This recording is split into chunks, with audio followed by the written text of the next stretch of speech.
You're watching the GameSpot co-op stage, sponsored by LEGO Star Wars: The Force Awakens.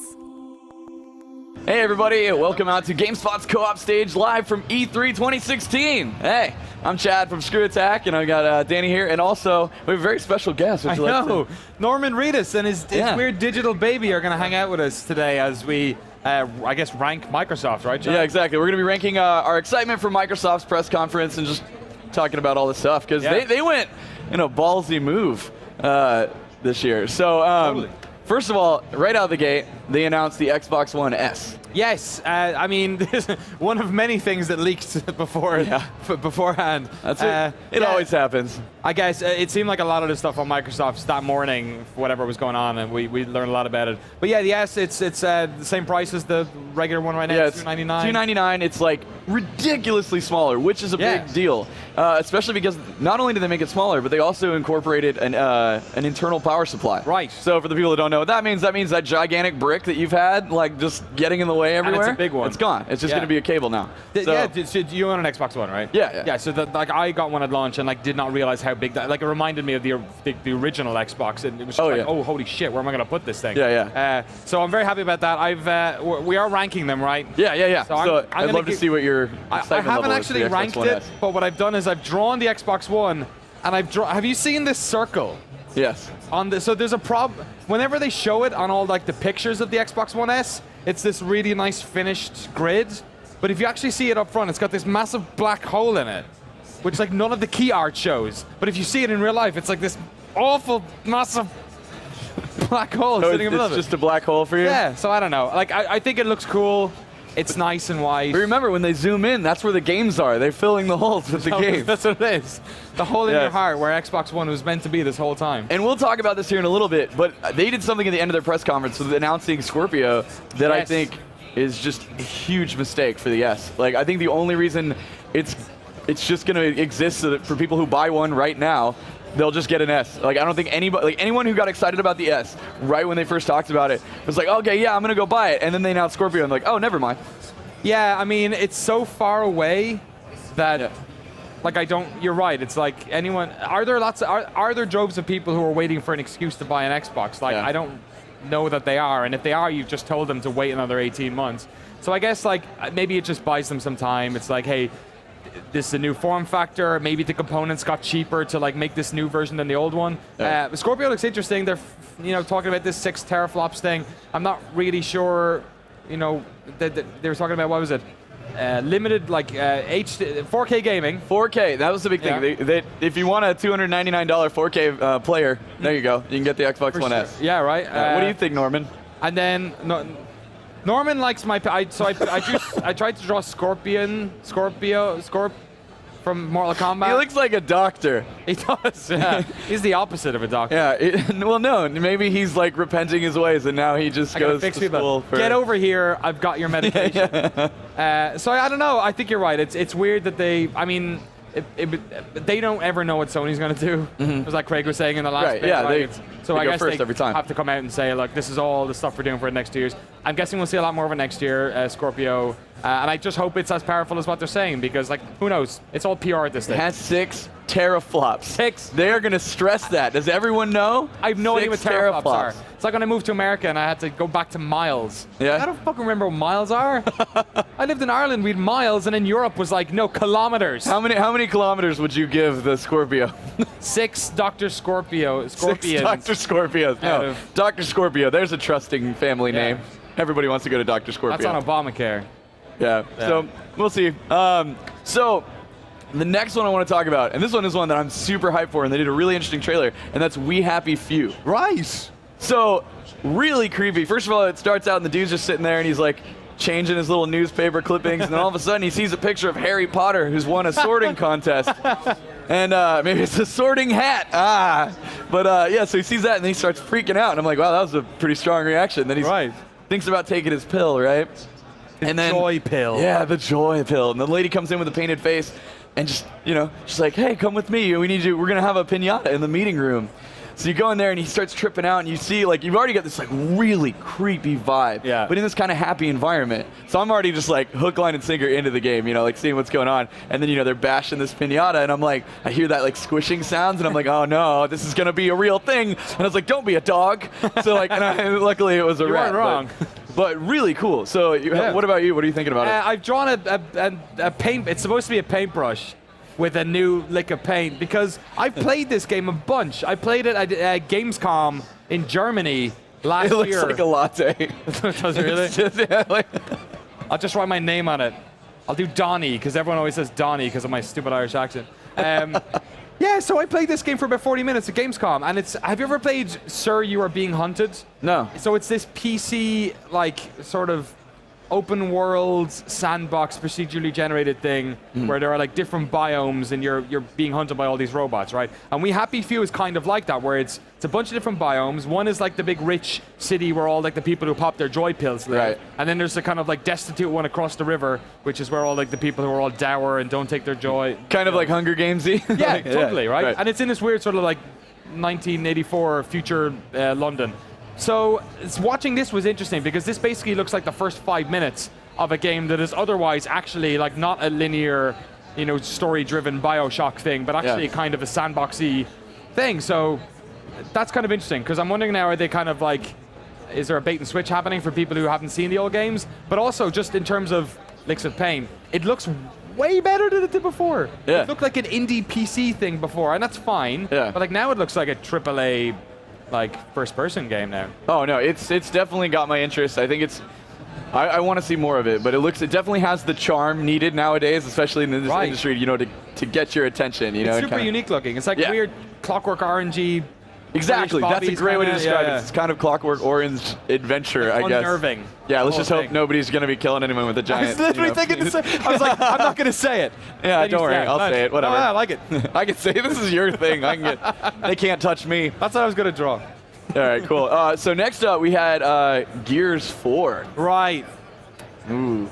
What do you feel? Are you a big fan of the Gears franchise? I am. I like them. I played the multiplayer beta a couple months back, and it felt like Gears of War, which is what I thought I wanted. But it turns out I might be past that. I don't know.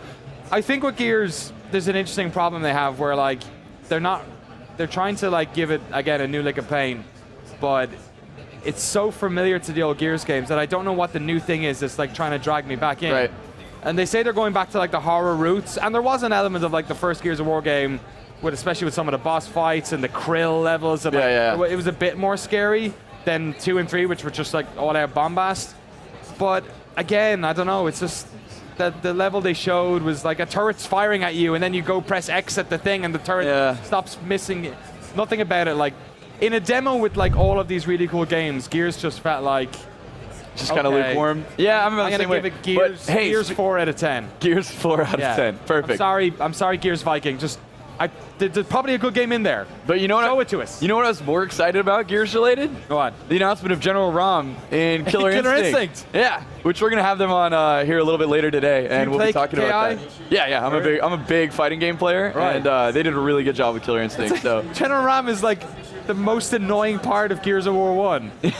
Like that jerk on the train with the like tiny area to like kill him. Yeah. Oh yeah. I don't know. Yeah, we're actually gonna have Iron Galaxy on here later today, and we'll be showing off General Rom and all that good stuff. So I got to play him earlier. I'm gonna save my opinions for it, but I got really excited. Sweet. So yeah, we'll get into that in a little bit. And then, oh man, best introduction to a game ever. I love this guy. He comes out there and he's just, you can tell he's like a little nervous. He's just like, for me, gaming is all about getting to live your dreams, and I've always dreamed of playing in a world with dragons. And then it's just like Scalebound. You know, we got the whole thing, and I was like, all right, you know, I'm not even gonna hate on the dude. That's like the most honest developer ever out there. Right. Usually it's all, you know, buzzwords and gimmicky, and he's like, I just want to play with dragons, right? Who doesn't want to play with dragons? Dragons are cool. So, yeah, they announced Scalebound. It looks really, really interesting. And then you got your giant enemy crab.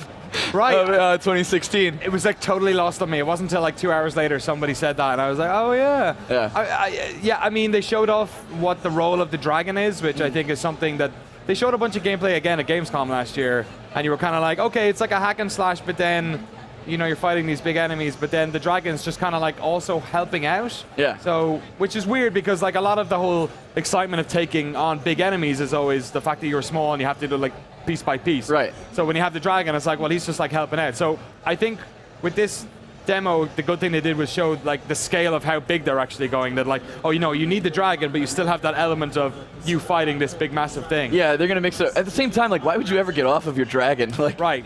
I'm sure they'll come up with convenient ways where like the dragon gets knocked away or something. No dragons allowed in this part of town. Yeah, there's just a no dragon sign. Sorry, I gotta go fight the crab without you. So they're pushing the whole 4-player thing a lot as well. Yeah. Like, I feel like that was E3 2 years back where every single game, especially the Ubisoft games, were like, co-op, co-op, co-op, play with your buddies. And my biggest problem with it is jerk protagonist. I just can't get on board with that guy. I don't like him at all. Yeah, and that was the thing too. Like normally, if you're gonna get a game with dragons, it's they kind of go the medieval route, or at least something like that. But this is like Final Fantasy-esque. Like, look at how trendy the guy is, and he's like, "Oh, I gotta fight this crab. Let me pop on my headphones." Yeah, right. So, and that's what's turning you off about it. It is, and recently I went back and played Sunset Overdrive. Yeah. Which is a game that I never played originally because I didn't like the marketing. But then I played the game, and I was like, oh, no. It was the marketing that was wrong in the demos. It was when I actually played the game, it's like, oh, they totally got the tone. Oh, so yeah. Part of me is kind of thinking maybe I'm being a bit rough on Scalebound. Well, that's good. Most people don't even, you're like, maybe I could be wrong. Most people don't do that. You talk about video games long enough, you realize that you're like, Doom was the biggest, like, oh no, I was totally wrong about this game ever. So we're all wrong a lot of the time. So, oh man, speaking of forgetting about things, when Recore came on, I was like, so I started playing it, and I'm like, what's... Oh yeah, it's that Robo-Dog game that I forgot about. And like now they start showing up Recore, and I, like, not to hate on it, it looked interesting, but I just, for some reason, completely forgot about Recore until they showed it off. And what's really interesting to me is I got to go because they have it out on the floor. Right. And I don't know why, the way they're presenting it, it's much more like bright and colorful. And like I was watching people play, and it's like lasers, and they're really bright, and explosions, and lots of color. And like I just kind of got this kind of wastelandy vibe from the way they've been marketing it, but it doesn't look like that at all. Cool. So yeah, I'm looking forward to seeing more of this. It was good that they showed gameplay. Like last year, they had that sort of tone trailer thing. Yeah. Nobody really knew like these weird orbs that go into different robots. Like if that's like the personality that's being shifted into different like things, whatever. At least we saw mechanically how like Mac and all these other robots kind of work. My one worry, I guess, with this is, maybe it's not a worry, but like KJ Inafune last year came out with, where Mighty Number 9 is like almost there. It was like a month away or something, and then they also showed this. Like Mighty Number 9, I think it's coming out in 2 weeks' time. Yep. So that's been a bit of a nightmare. I know he is not responsible of the development of this. He's more of like sort of creative input or whatnot. So I just it was good to see gameplay, and I hope that this game is not going to be like another, this is coming out in 2 years, and we're sick of it by the time. Yeah, and then they can release that awesome trailer where they insult their fan base and have pizza explosions. Right, yeah. All over again. All right, we're almost out of time, so I'm going to try and fire some of these off. So, cool. I love the presentation of, we're bringing all these requested new features to the Xbox One. Yeah. Like being able to listen to music while you play games. It's like, no, that was an old feature that you removed. And they did a lot of that. So we have like, they're doing the groups, and they're putting a big thing on the group competition and like that kind of stuff. So making clubs. Yeah. Yeah. Here's a club about people who like weed and ICP. There you go. Perfect. Yeah. Who's not going to join that? Here's the Corn Club. Here's the people who live in Scotland but also love Hatsune Miku. Yeah, like, there you go. I mean, Sony did this a couple months back. Yeah. It's been kind of cool. Like, I'm on a bunch of them. I'm on the Giant Bomb one, the kind of funny one, all that sort of stuff. So, yeah, it's like a good way of meeting people. They've been looking for group feature, which, I mean, games like Destiny really need. So. Right, definitely. And that's the thing, too. At least they acknowledge, like, so some people are saying it's really hard for you to find your friends. Like, yeah, that's because your UI is kind of all over the place. So they've already addressed that once. So hopefully it'll make things a little bit easier. We had Gwent, the Witcher card game. So we'll see. It looks so much like Hearthstone, like the layout and everything for that. I was checking it out, and they're like, people have been really enjoying this. It's like, yeah, it's probably because you made it a lot like Hearthstone. And they're like, I like Hearthstone, so yes, I like this. It's a weird game. It was made, I was talking to the guy who made it for Witcher 3 upstairs earlier, and it was made in like a weekend where apparently they outsourced a bunch of companies to be like, okay, make the minigame, because they used to have dice poker in Witcher 2, and then they didn't get one that was good, so then they went, they had a weekend to make it. So this dude and his buddy went home, made Gwent over the weekend, came in on Monday, and we're like, this is it. And they were like, okay, put it in. That's they awesome. put it in, and now it's its own game. That's great. It's crazy how it worked out. So I don't know. I'm on the card games, so I don't really play them. Yeah. So yeah, I enjoyed it in Witcher, mostly because it was like, you're talking to the bloody bar, and you're like, I'm really sorry that your wife and daughter have been captured by witches. Yo, you want to play some fucking Gwent? And also, if I go rescue them, I'm gonna get a new card for my deck, if you know what I'm saying. That's why I'm really doing it. Yeah, that's what. Come on, we all know what should be on those cards. It shouldn't be anything but just like your conquests in the game. Exactly. We had a Tekken 7 reveal, which interesting enough, they showed him fighting Akuma for almost the entire time. Right. So, I mean, maybe just trying to, the Street Fighter cross Tekken people, or Tekken cross Street Fighter people. Tekken cross Street Fighter. Yeah. Oh, please give us that. I was talking to the developers upstairs about it yesterday, and they were saying if this one hopefully does well, maybe they'll get back to it. But apparently, I didn't realize this. So the arcade version's been out for like almost a year now in Japan. Apparently, that helps fund the console ones. Oh, really? They make so much money off even in Japan's like dying arcades. Like, they make so much money off the arcade systems that it helps fund the console versions. Yeah. So that sort of shows you where Tekken is at the moment. So hopefully this one sells, and we'll get back to Tekken. We'll see. Anything fighting game, I'm a big fan of. So Capcom are in a weird place right now, though. So hopefully SF5, like, you like it, right? Yeah, it's fun. It's a really good fighting game. I like it more than 4. Right. Yeah. It's just that all the stuff surrounding it has been haphazard, so I mean, hopefully next year we're talking about a new. Yeah, well, they're about to roll out those big updates where we get a story mode and all that extra good stuff. So, cool. Then let's see. We had this is their big gimmick. Microsoft always has their press conference gimmick, right? Whether you're wearing laser shoulder pads or whatever. They're gonna make it snow in the conference, and so they revealed Dead Rising 4. Oh, right. With the Did it snow in the room? Yeah, they had it rain. Oh, really? Snow. I didn't notice. And they did I loved the trailer for Dead Rising 4. Tons of personality. We saw like a Triceratops shooting fire. Yeah. And just all sorts of just wacky insanity. Frank West is back. Frank's back. It's in Willamette. Yeah, hashtag Frank is back. Remember? I know, right? He's a photojournalist now, taking selfies of himself. The mall is in it. Apparently, the surrounding town of Willamette's in it as well. This is weird, right? Because like they are very firmly planted in the ridiculous, zombie action mode. I was asking the developers yesterday whether or not they're bringing back any of the time constraint stuff that was in 1, or the Zombrex stuff that was in 2, and neither of those are going to be in it. And I think a lot of people missed those from Dead Rising 3. But the developer said that like apparently most people hate having the time constraints, so that they were like listening to feedback, and that was like a big sort of push for them. So I don't know, like it's weird. I really like Dead Rising. It's incredible this is coming out already this year, holiday. Yeah. But then there was that other one that Sony showed. I keep forgetting the name of it.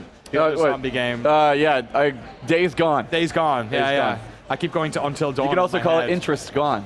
Yeah, that's right. It seems what it's like here. So that's weird. Maybe that's going to hijack some of the hype for that. I don't know, but we'll see. I think Dead Rising's a clear winner. We had Sea of Thieves, State of Decay 2, and Halo Wars 2. Man, beautiful trailer for Halo Wars. I don't know. I used to love RTSs growing up. Like I played Warcraft, StarCraft, all that stuff, and of course Command & Conquer. But then, like, I don't know. I just stopped. I just don't care about RTS anymore very much. Yeah. But Halo Wars 2 looked really pretty, and they had that kind of melodic kind of entry into like the way they did the trailer. I love That's how you show off a real-time strategy game. Yeah. Because otherwise it's like 15 minutes of isometric gameplay, which is like does not play well on a show floor. You stroke the rockets. That's how you show it off. So. I mean, I don't know if there was a massive amount of people screaming out for this in particular, but sure, go for it. I mean, the first one was interesting. They were trying to bring real-time strategy games to consoles. Yeah. It found its audience, so we'll see. It's not coming out until like Q1 of next year, so hopefully we'll see more of it soon. Yeah, and Sea of Thieves, you get to be a pirate. That looks cool. Explore around. It does. Yeah. I was just talking to Michael Damiami from EZA, and he's like, I just want to find ways to screw over people. Like if I can like let's go explore this island and then destroy the ship and craft a weapon out of it and be like, look at my weapon, guys, but we're stuck here forever. Just like blow up a bunch of gunpowder in the hull and watch it. Watching it sink was like the coolest thing. Oh yeah. Like that reminded me of playing like on boats when I was a kid. I grew up beside like the Irish like freezing water. Yeah. And we'd like get in boats and like play pirates with each other. Yeah. And it was like it literally looked the exact same. So I was into it. The exact same without the risk of actual death, which we had back home. It looks cool. I want to know what the metagame around it is. Are you like trying to get somewhere like No Man's Sky? Is it just... It seems very open world that you can just kind of go play around and be pirates and start, ship battles with other people. Yeah, hopefully the focus isn't just the combat. Hopefully it's about also like discovery and story with it, like exploration. Sid Meier's Pirates. Right? Exactly. Yeah. Yeah. There you go. Cool. All right. Well, man, there's a lot at Microsoft. I actually think they did a really good job. We've had other press conferences where we're kind of just like, where's the games, Microsoft? You know, or like they pad it out with other developer stuff. Yeah. And like, I think they honestly did a really solid job. I walked away from that just being like, wow, that was a good conference. Weird of them to just like double console drop us. Yeah. But other than that, they showed off a lot of games. I think they had a really solid conference. And then, Sony right after just like crushed it. They barely spent any time on stage. I know. It seems to be the way of things when they come second. Yeah. I think expectation for Microsoft this year was kind of like tempered. People weren't expecting too much. Yeah. And I think they reached that and a little bit above. It wasn't like some crazy, amazing press conference, but it was solid. It was solid, Good. very solid, and it's been much worse in years past. Yes, for sure. Well, lots of good stuff on the horizon, a lot of great games that I want to play, so cool. All right, guys, thank you for joining us for this part, our Microsoft recap of the GameSpot co-op stage here at E3 2016, and of course, Norman. Oh, man, I feel like we barely talked to Norman, I feel bad. But yeah, guys, tune back in here in just a few, and we'll be going over Nintendo's press conference, which is pretty much Zelda and some Pokemon thrown in there as well. Right. So, all right, thanks, guys, we'll see you soon.